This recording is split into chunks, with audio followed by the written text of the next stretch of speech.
पुत्र बाहर कथा शुणी मोर भी मन व्याकुल होची बाबा पे। अरे पो एने पुरा तो 20 वर्ष नहिनी ए बयस रे तोर बाहागर हेब नाही।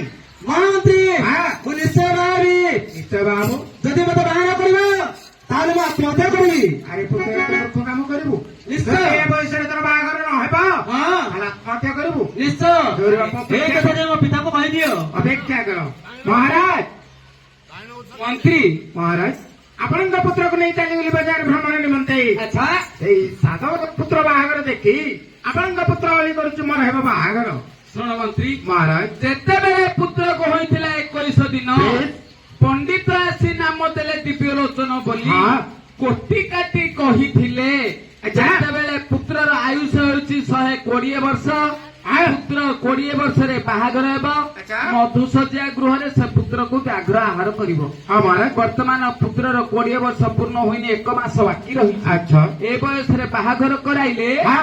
पंडित कहवा अनुसारे ठीक। निज पुत्रर व्याघ्र मुखे जीवन जीवन हमारा। तेणु किछि दिन पई पुत्रर बाहागर बंद रहू। महाराज हे आपन पुत्र को अनेक बार बुझाई महाराज से मो मना मानिले नहीं परिशिष्ट उत्तर कले जदि ए बयस रे बाहागर हेब तो ठीक नचेत से आत्महत्या करिवो। कौन कहला मंत्री? महाराज जेतेबेले ए बयस रे पुत्र को बाहागर कराइबा पंडित कहिथिबा अनुसायी निश्चय पुत्र को व्याघ्र मुखे जीवन जीवन। अच्छा जदि बाहागर न कराइबी हाँ। से निजे प्राण विसर्जन करिवो। महाराज। मु कोन करबी मंत्री वर्तमान निजको निजे चिंता सागरे हजाई देबाकू पडुछि। महाराज हैं? आपण एई परिचिंतित हेब कोन महाराज आपण गोटे काम करंतु कौन आपणकर तो गोटे स्थान रे छोट बड़ एई तीन गोटी पोखरी पड़िछि ग्राम बाहरे गोटे स्थान रे 3 गोटी पोखरी अछि छोट बड़ मध्यम पोखरीटा हेछि बड़ मध्य पोखरीटी हेउछि बड़ पोखरी। एई पोखरी रो जल बाहर करि देई अच्छा सेई तरे गोटे सुंदर मधुसज्जा वास निर्माण बड़ करंतु पोखरीर जल बाहर करी सुंदर उआस निर्माण करिया बड़ पोखरी मध्यरे हाँ। तापरे छोट दुई पोखरीर जल काटी पुणी बड़ पोखरी पूर्ण करिबा उआसर चतुर्दिग जल पूर्ण होई रहिबो। हाँ। ए जलाश्रय मध्यरे व्याघ्र प्रत्यावर्तन करिब नाही मो पुत्रर मृत्यु हेबो नाही। निश्चय हेले महाराज। मंत्री महाराज। तब बाक्य माने एही क्षणी कारीगर मानको आदेश देई बेश। ए ग्राम बाहरे पोखरी मध्यरे मधुसज्जा गृह निर्माण करूछि। निश्चय। तुमे जाओ हां केउठु गोटे रूपवती नारी देखि आसियो। जदाज्ञा महाराज मंत्री हां महाराज जिबा पूର୍ବरु पुत्रर चित्रफट को नहीं चली जीवो हाँ। केउठी गोटे रूपवती कन्या देखि आसिले अच्छा। पुत्र हेबो बाहागर हाँ महाराज। फट को नहीं चली जाओ। हां महाराज फट को धरिण मंत्री करिले गमन करिले गमन करिले गमन अनेक देखाते मंत्री करिले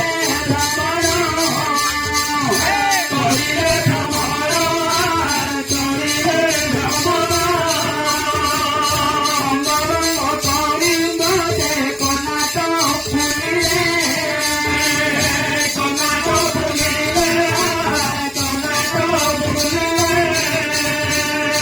अवंती नगरे से जाई पहुँचिले जाई पहुँचिले जाई पहुँचिले अवंती नगरे थांती श्रीगत राजन श्रीगत राजन श्रीगत राजन सुधामुनि नामे अति दुईटा रतन दुईटा रतन दुईटा रतन काशी गहନରେ ରାଜ କନ୍ୟା ଯାଇଥିଲା କନ୍ୟା ଯାଇଥିଲା କନ୍ୟା ଯାଇଥିଲା ପ୍ରାଣ ସାରି ଆପଣା ଗୃହକୁ ଫେରୁଥିଲା ପ୍ରିୟ ଫେରୁଥିଲା ପ୍ରିୟ ଫେରୁଥିଲା। ଯେତେବେଳେ ରାଜପୁତ୍ରର ଚିତ୍ରଫଟକୁ ନେଇ ମନ୍ତ୍ରୀ ଚାଲିଗଲେ ଅଙ୍ଗ ବଙ୍ଗ କଳିଙ୍ଗ କର୍ଣ୍ଣାଟ ଏହିପରି ଅନେକ ଦେଶ ଭ୍ରମଣ କରି ଶେଷରେ ଯାଇ ପହଞ୍ଚିଗଲେ ଅବନ୍ତୀ ନଗର। ହେଲେ ବାପା ଅବନ୍ତୀ ନଗରର ରାଜା ହେଲେ ତ୍ରିଗର୍ତ୍ତ ତାଙ୍କର ଗୋଟିଏ ବୋଲି ଦୁହିତା ନାମ ତାର ସୁଧାନୁନି। ସୁଧାନୁନି କନ୍ୟା କଣ କରିଛି ଦାସୀ ମାନଙ୍କୁ ସଙ୍ଗତେ ନେଇ ସୂର୍ଯ୍ୟମନ୍ତ ସାରି ଆପଣା ଗୃହକୁ ଫେରୁଛି। ସେ ସମୟରେ ମନ୍ତ୍ରୀଙ୍କର ନଜର ପଡିଲା ଆଚ୍ଛା। ମନ୍ତ୍ରୀ ମନରେ ବିଚାର କଲେ କେତେ ଦିନ ବସି ଏ କନ୍ୟାକୁ ବିଧାତା ଗଢିଲା।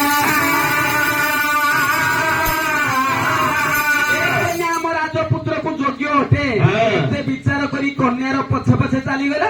ରାଜାଙ୍କ ଦ୍ୱାର ଦେଶରେ ମନ୍ତ୍ରୀ ଯାଇ ପହଞ୍ଚି ଯାଇଛି। ମହାରାଜ ଏ ମୋର ପ୍ରଣାମ ନିଅନ୍ତୁ ମହାରାଜ। ଆପଣ କିଏ? ମୁଁ ହେଉଛି ବରୁଣ ସହର ପଦ୍ମଲୋଚନ ରାଜାଙ୍କର ମନ୍ତ୍ରୀ। ବରୁଣ ସହର ପଦ୍ମଲୋଚନ ରାଜାଙ୍କର ମନ୍ତ୍ରୀ। ଆସନ୍ତୁ ମନ୍ତ୍ରୀ, ହଁ ମହାରାଜ। ଆସନ ଅଳଙ୍କୃତ କରନ୍ତୁ।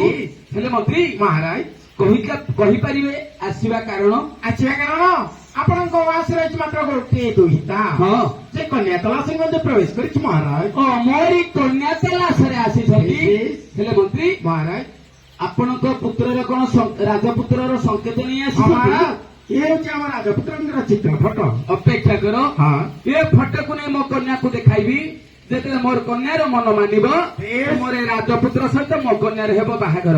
ମହାରାଜ ଝିଅ ବାବା ଦେଖିଲୁ ମା, ଏ ଅଛନ୍ତି ବରୁଣ ସହର ପଦ୍ମଲୋଚନ ରାଜାଙ୍କ ପୁତ୍ର। ନାମ ୟାର ଦିବ୍ୟଲୋଚନ। ଯେତେବେଳେ ତୋର ମନ ମାନିବ ଏ ପୁତ୍ର ସହିତ ତୋର ବାହାଘର ହେବ। ବାବା ଆଁ? ମୋର ମନ ମାନିଛି। ବାହାଘର କରିବୁ? ହଁ ହେଲେ ଆଜ୍ଞା ଯେତେବେଳେ କନ୍ୟା ମୁଖରୁ ରାଜା ଶୁଣିଲେ, ରାଜା କଣ କଲେ ଫଟୋ ବାଲାକୁ ଡକାଇ ଆଣି ନିଜ କନ୍ୟାର ଚିତ୍ରକୁ ଅଙ୍କନ କରାଇଲେ। ଫଟୋଟିକୁ ଦେଖି ରାଜକନ୍ୟା ଆଜ୍ଞା ବିଚାର କରୁଛି କେତେ ଦିନ ବସି ଏ ପୁତ୍ରକୁ ବିଧାତା ଗଢିଛି। ହେଲେ କଣ ଭାବୁଛି ବାପା? ଲାବଣ୍ୟବତୀରେ ଲେଖିଲେ କବି ସମ୍ରାଟ ଉପେନ୍ଦ୍ର ଭଞ୍ଜ, କଣ ବୋଲି? ଭାଲୁଛି ହରେ ବାର ନାହିଁ ଫୁଲ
କନ୍ୟା ଚିତ୍ର ଫଟୋକୁ ଦେଖି ବିଚାର କରୁଛି। ଭାଲୁଛି ନୁହଁଇ ମାର, ମାର କହନ୍ତେ କନ୍ଦର୍ପ। କନ୍ୟା ମନରେ ବିଚାର କଲା ଇଏ କୃଷ୍ଣଙ୍କର ପୁତ୍ର କନ୍ଦର୍ପ କି? ପୁଣି ଭାବିଲା ନାହିଁ ତ ଏ କନ୍ଦର୍ପ ନୁହନ୍ତି। କାହିଁକି ନା କନ୍ଦର୍ପ ହୋଇଥିଲେ ନିଶ୍ଚୟ ୟାଙ୍କ ହସ୍ତରେ ଫୁଲ ଧନୁଷ୍ୟର ରହିଥାନ୍ତା। ୟା ହସ୍ତରେ ଫୁଲ ଧନୁଷ୍ୟର ନାହିଁ। ଇଏ କନ୍ଦର୍ପ ନୁହନ୍ତି। ସୁଧାକର ନୁହେଁ ସେ ତ କଳଙ୍କ ଅଛି। ପୁଣି ବିଚାର କଲା ସୁଧାକର କହନ୍ତେ ଚନ୍ଦ୍ର। ସତେ କି ଚନ୍ଦ୍ର ଦେବତା ଆକାଶରୁ ଓହ୍ଲାଇ ଆସିଛନ୍ତି କି? ପୁଣି ଭାବିଲା ନାହିଁ ତ ଏ ଚନ୍ଦ୍ର ଦେବତା ନୁହନ୍ତି। କାହିଁକି ଚନ୍ଦ୍ର ଦେବତା ହୋଇଥିଲେ ଅଙ୍ଗରେ କଳଙ୍କ ଥାନ୍ତା। ଇଏ ପୁତ୍ର ଅଙ୍ଗରେ କଳଙ୍କ ନାହିଁ। ଇଏ ତ ଚନ୍ଦ୍ର ନୁହନ୍ତି ଆଉ ଦେବତା ବୋଲି ବିଚାର କରିବା ଅନୁଚିତ। ମୋର ପୂର୍ବ ସୁକୃତ ଥିବାରୁ ମୋର ପାପ ନେତ୍ର ଦେଖିଛି ଦିବ୍ୟ ସୁନ୍ଦର ପୁରୁଷକୁ। ତାକୁ ନିଶ୍ଚୟ ମୁଁ ପତି ରୂପେ ବରଣ କରିବି। କନ୍ୟା ଯାଇ ନିଜ ବାପାଙ୍କୁ କହିଲା ବାପା ମୁଁ ନିଶ୍ଚୟ ବାହାଘର କରିବି। ଶୁଣିକରି ରାଜା କଣ କଲେ, ଫଟୋ ବାଲାକୁ ଡକାଇ ଆଣି କନ୍ୟାର ଚିତ୍ରକୁ ଅଙ୍କନ କରି ଆଜ୍ଞା ମନ୍ତ୍ରୀ ହସ୍ତରେ କନ୍ୟାର ଚିତ୍ର ଫଟୋଟି ପ୍ରଦାନ କଲେ। ଫଟୋ ଧରି ମନ୍ତ୍ରୀ ଘର ଚାଲିଗଲା। ଯାଇ ପହଞ୍ଚିଗଲା ଆଜ୍ଞା ବରୁଣ ସହରରେ। ଦିବ୍ୟଲୋଚନ ହସ୍ତରେ ଫଟୋକୁ ପ୍ରଦାନ କରିଛି। ଦେଖିଲା ଫଟୋକୁ ପୁତ୍ର ମନରେ ବିଚାର କଲା କନ୍ୟାଟି ଭାରି ରୂପବତୀ ହୋଇଛି। କେତେ ଦିନ ବସି ଏ କନ୍ୟାକୁ ବିଧାତା ଗଢିଛନ୍ତି। ଆଜ୍ଞା ଲାବଣ୍ୟବତୀ ବୈଦେଶ ବିଳାସରେ ଲେଖିଲେ କବି ସମ୍ରାଟ ଉପେନ୍ଦ୍ର ଭଞ୍ଜ, କଣ ବୋଲି?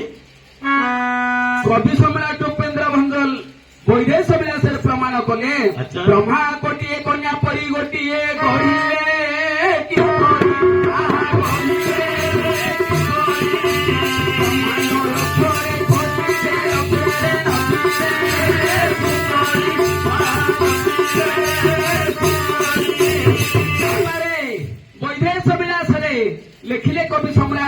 ଭଞ୍ଜ ବ୍ରହ୍ମା ଗୋଟିଏ କନ୍ୟା ପରି ଗୋଟିଏ ଗଢିବେ କିପରି ଗୋଟିଏ ବ୍ରହ୍ମା ସମଗ୍ର ବିଶ୍ୱର କୀଟ ଠାରୁ ବ୍ରହ୍ମ ପର୍ଯ୍ୟନ୍ତ ସମସ୍ତଙ୍କୁ ଗଢିଛନ୍ତି କିନ୍ତୁ ଏ କନ୍ୟାଟି ରୂପବତୀ ହୋଇଛି କବି ବିଚାର କଲେ ସତେ କି ସେଇ ବ୍ରହ୍ମାଙ୍କର ଭଳି କୋଟିଏ ବ୍ରହ୍ମା ବସି ଗଢିଥିବେ କି ବ୍ରହ୍ମାଣ୍ଡ ଲକ୍ଷ୍ୟରେ ଅର୍ଥାତ୍ ସାରା ବ୍ରହ୍ମାଣ୍ଡରେ ଖୋଜିଲେ ଲକ୍ଷ୍ୟରେ ଲକ୍ଷ୍ୟ କରି ଖୋଜିଲେ ଲକ୍ଷ୍ୟ ନାରୀରେ ଏମିତି ରୂପବତୀ ନାରୀ ଗୋଟି କିଏ ନଥିବେ ସହିତ ବାହାଘର କରିବି ନିଜ ବାପାଙ୍କୁ ଯାଇ ପୁତ୍ର ଜଣାଇ ଦେଇଛି ଶୁଣିକରି ବାପା ମନରେ ଅତି ଆନନ୍ଦ ହେଲେ ରାଜା ପଦ୍ମଲୋଚନ କଣ କଲେ ପଣ୍ଡିତଙ୍କୁ ଡକାଇ ଆଣି ଶୁଭ ଲଗ୍ନ ବାହାର କରି ଏକ ଗୋଟି ପତ୍ର ଲେଖନ କରି ଜଗର ହସ୍ତରେ ବାର୍ତ୍ତା ପ୍ରେରିତ କଲେ ବାର୍ତ୍ତା ବହ ପତ୍ରଟିକୁ ଧରି ଚାଲିଗଲା ଆଜ୍ଞା ଯାଇ ପହଞ୍ଚିଗଲା ବରୁଣ ସହରରୁ ଅବନ୍ତୀ ନଗରରେ ତ୍ରିଗତ ରାଜାଙ୍କ ହସ୍ତରେ ପତ୍ରକୁ ପ୍ରଦାନ କରିଛି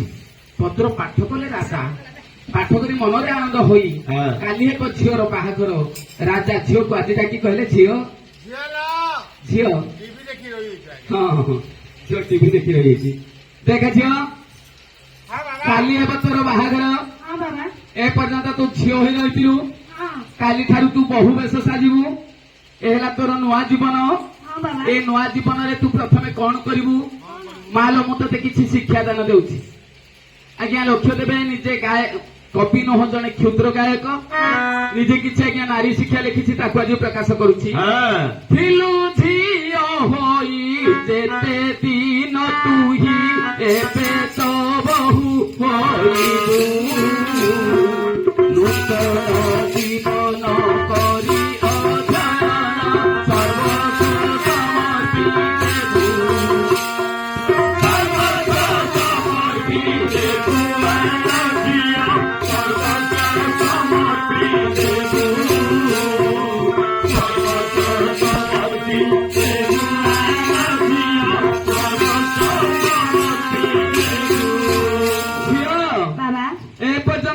ଝିଅ ହୋଇ ରହିଥିଲୁ କାଲିଠାରୁ ତୁ ବହୁ ବେଶ ସାଜିବୁ ଏ ହେଲା ତୋର ନୂଆ ଜୀବନ କେମିତି ନା ଝିଅ ଜୀବନରୁ ବହୁ ଜୀବନକୁ ପାଦ ବଢେଇଲୁ ଏ ପର୍ଯ୍ୟନ୍ତ ଡାକୁଥିଲେ ତୋତେ ରାଜାଙ୍କର କନ୍ୟା ବୋଲି ବା ରାଜାଙ୍କର ଝିଅ ବୋଲି ଡାକୁଥିଲେ କାଲି ଯେତେବେଳେ ତୋର ବାହାଘର ହେବ ରାଜାଙ୍କର ବୋହୂ ବୋଲି ଡାକିବୁ ଝିଅ ଜୀବନରୁ ବହୁ ଜୀବନକୁ ପାଦ ବଢେଇଲୁ ତେଣୁ ହେଲା ତୋର ନୂଆ ଜୀବନ ଏ ନୂଆ ଜୀବନରେ ପ୍ରଥମେ ତୁ କଣ କରିବୁ ଲୋ ମା କଣ ପ୍ରଥମେ ହେଉଛି ସ୍ୱାମୀଙ୍କର ସେବା କେମିତି ସେବା କରିବୁ କେମିତି ସ୍ୱାମୀ ବୋଲି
ପ୍ରଥମେ ଯୋଉ ସ୍ୱାମୀଙ୍କର ସେବା କେମିତି ସେବା କରିବୁ ତେଣୁ ସ୍ୱାମୀ ବୋଲି ଦୁଇଟି ଅକ୍ଷର ଦେବତା ବିଚାର କରୁ ନିଜ ହସ୍ତେ ନିଜେ ରୋଷେଇ କରିବୁ ସ୍ୱାମୀଙ୍କୁ ମୁଣହି ନିମନ୍ତେ ଦେବୁ ସ୍ୱାମୀ ଭୋଜନ କଲା ପରେ ନିଜେ ଭୁଞ୍ଜିବୁ ସ୍ୱାମୀ ଶୟନ କଲା ପରେ ନିଜେ ଶୟନ କରିବୁ ସ୍ୱାମୀଙ୍କର ଶଯ୍ୟା ତ୍ୟାଗ କରିବା ପୂର୍ବରୁ ତୋର ଶଯ୍ୟାକୁ ତ୍ୟାଗ କରିବୁ ଆଜିକାଲି କଣ ପାଇଲ ମା କାହିଁକି ବୋଲେ ସବୁ ଉଲ୍ଟା ହେଇଗଲା କଣ ପାଇଁ ହେଲା ଓଲଟା କିଏ କଲା ଯୁଗ କଲା ନା ଲୋ ମା ଯୁଗ କରିନି କଳିଯୁଗ ଆସି କରିଛି ନା ନା କଳିଯୁଗର ମାନବ ମାନେ କରୁଛନ୍ତି ଝିଅ ଆଜିକାଲି ଆଉ ଝିଅ